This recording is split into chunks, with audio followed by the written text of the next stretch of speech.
Hi there, I'm Charlie and welcome to day 4 of Vlogmas. Today I will be making DIY advent calendars. Before we get into it, I just want to take a moment to point out that my wall tree is now up and I am really happy with how it turned out. I even managed to save all of the presents. For our advent calendars today, we're actually going to be doing 3 different calendars. So with that in mind, I think it's best that we jump right into it. I've gathered together all the supplies we need for our first advent calendar, which is going to be for my housemate Ian. First of all, I have these little box templates that I ordered from Shein, which are going to hold the actual treats for the advent calendar. For Ian's advent calendar, we're going to turn the boxes into a garland chain. And for this, I have these 4 Christmas themed twines. To help us with this project, I have a pair of scissors and a hole punch, a metallic Sharpie, and a white gel pen. For the actual contents of the advent calendar, I have flakes and Turkish delights. And while it's not a traditional part of the advent calendar, I also have a small treat for Christmas Day itself. Now that that's all covered, let's get into making it. First things first, we need to turn this flat pack into an actual box. This has been pre-cut and all of the folding lines have been indicated, so it's really just a matter of folding along the seams and putting it together. Once all of the seam lines have been folded like this, we get to actually assemble the box. To do this, we push the 2 front and back pieces, and then we can fold over each side. There's a little gap that we poke the tabs into, and that will hold the base of the box together. To close the lid, we simply fold in these tabs and then tuck the front tabs into the little gaps. A very simple little box, and we don't need any glue to put it together. However, this box by itself isn't quite ready to become an advent calendar. Because we do want to turn this into a garland or banner, there are 2 things we need to do to this box before we can put treats in it. The first of which is to label it so we know what day it belongs to, and the second of which is to put in some holes. So I'm going to pop this one to the side and grab a flat piece for us to do that. While the box is flat, I'm going to put on a number and I'm going to do the first hole punch. So I'm going to grab my metallic Sharpie and I'm going to write the number on what will become the lid of the box. The only other factor to note here is because I'm going to be hanging them at a diagonal, I need to write the number at a diagonal as well. So if this is straight, this is the angle I need to write the number at. Let's do that now. This is day 1, so it's just going to be the number 1. Like so. And the first hole punch that I need to punch while it is still flat like this is going to be in this middle segment here. So in order to do this, I'm just going to fold this side panel under so that I can get in with my hole punch, line it up to where I want my hole to go, and punch it through. Now I can unfold this section. The reason I've done it this way is because once we fold this up, this hole will go here, which we just can't access unless it's flat. But now that we have done that hole, we can assemble this box just like we did the other one and then put in the next hole.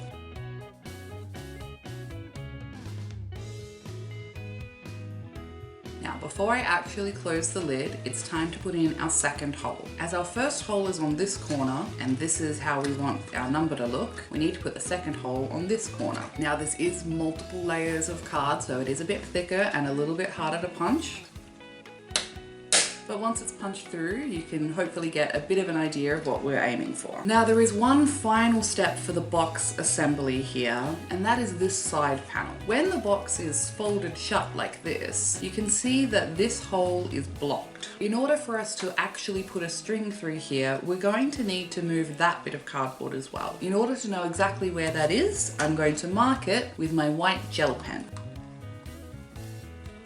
Like so. Now that we know where it's being blocked, we can use a pair of scissors and just cut this paper off at a diagonal so that it won't be blocking the holes. Like such. And then when we shut this, it's open. You could do this on both sides if you wanted it to be even, but I'm happy like this. And that is how we do the box assembly for our first box of the Advent calendar. Once we complete our first box, we do unfortunately have to repeat this process another 23 times. Just to make things a little bit easier for us, I've already done that. So this is our full set of 24 boxes, all labeled and hole punched, ready for the next stage. As you can see, I have in fact used 3 different colors of metallic marker just to break it up a little bit. So as well as the silver, I added the gold and the bronze. Now we're at this stage, it's time to add some string so that we can hang them from our Garland banner. Here I have a length of Christmas twine that I have cut in order to thread through the holes we've previously punched.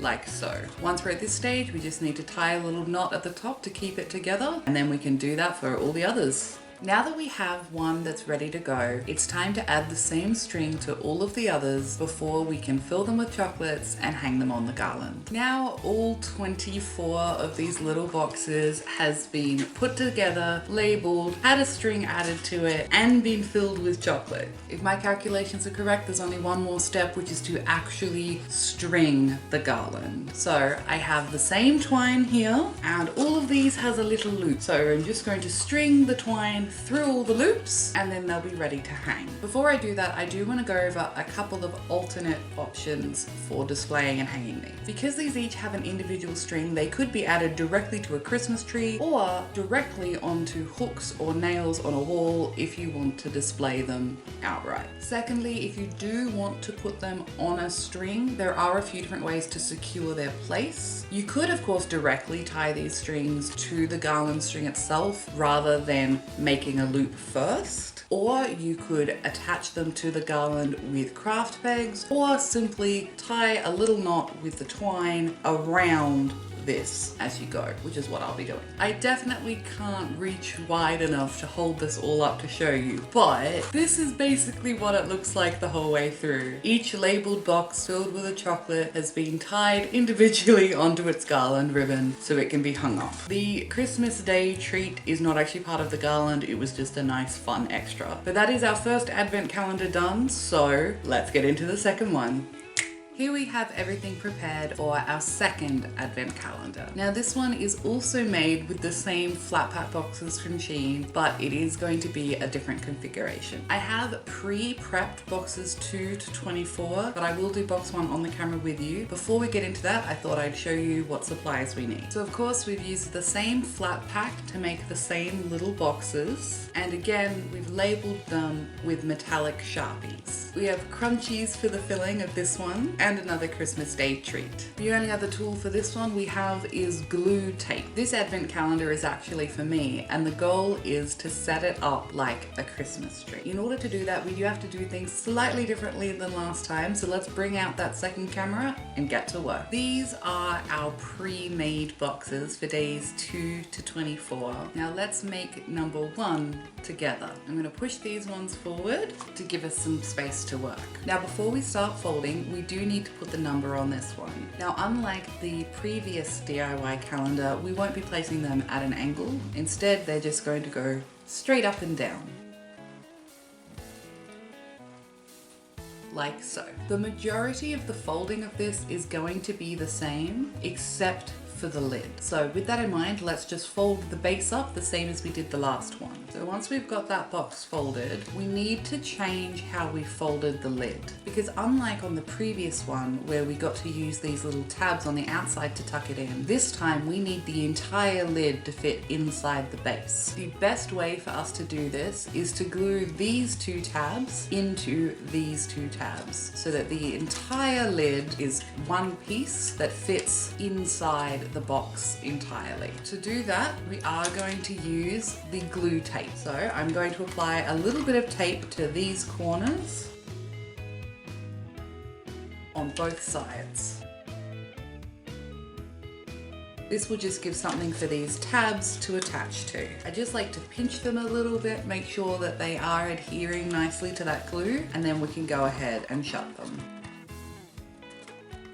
like so. That's all we have to do for the assembly of these ones. They are much more straightforward with no holes and strings. However, in order to turn this entire thing into a tree, we are going to need to attach these boxes to each other. The objective is to attach boxes via the side panels and then the top and bottom to the previous line. This will allow the box itself to still become open and shut. And then I'm going to glue them all into the shape of a tree. In order to make this a little bit more feasible, I'm going to glue each horizontal line first, and then I will stack them vertically. Why don't we take a close-up look at our bottom three, and then we can just speed run through the rest. For these three, we will just need to apply glue in these center gaps here. Again, I will be using my glue tape. Applying as such, lining up and holding together for a minute. We're now going to do the same on the other side and join them together. And there we have our first three boxes. Now let's repeat this and make all of these lines.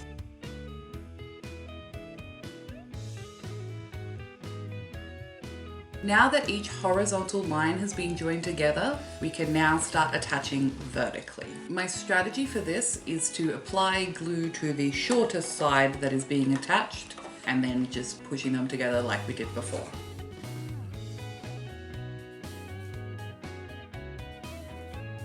And that is the main structure of our second advent calendar done. All that's left for this one is to fill it with chocolate.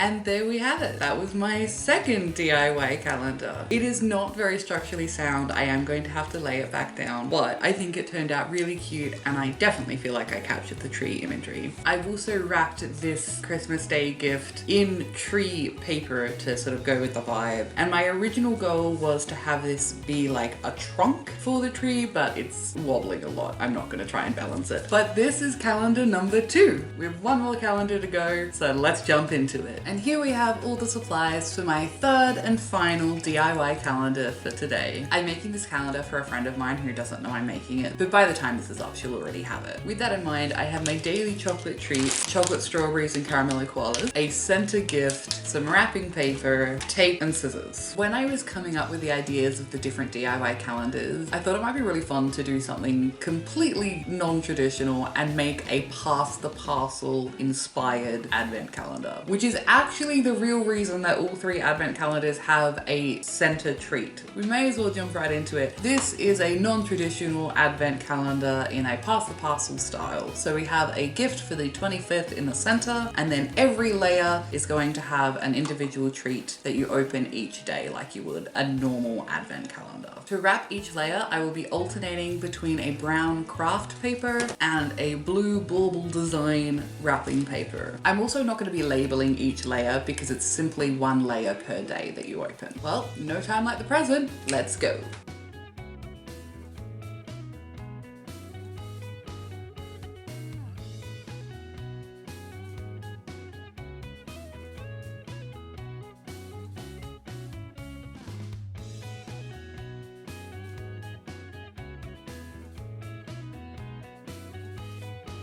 There we go. Those are all 3 advent calendars done. Unfortunately, I did have some technical difficulties and a camera battery ran out there, so I'm not sure how much I got to show the Pass-the-Parcel, but fortunately Pass-the-Parcels are pretty user-friendly. Overall, I think it turned out really well, and I can't wait to get stuck into these, or for my friends too. They're not all mine. Let me know in the comments below what your go-to advent calendar is and whether or not you've ever made one from scratch yourself. Thank you so much for watching this video. I really hope you liked it. If you did, please don't forget to give it a thumbs up and hit the subscribe button so you don't miss any more Vlogmas coming this month. I hope you're having an amazing day and I can't wait to see you all soon. Bye!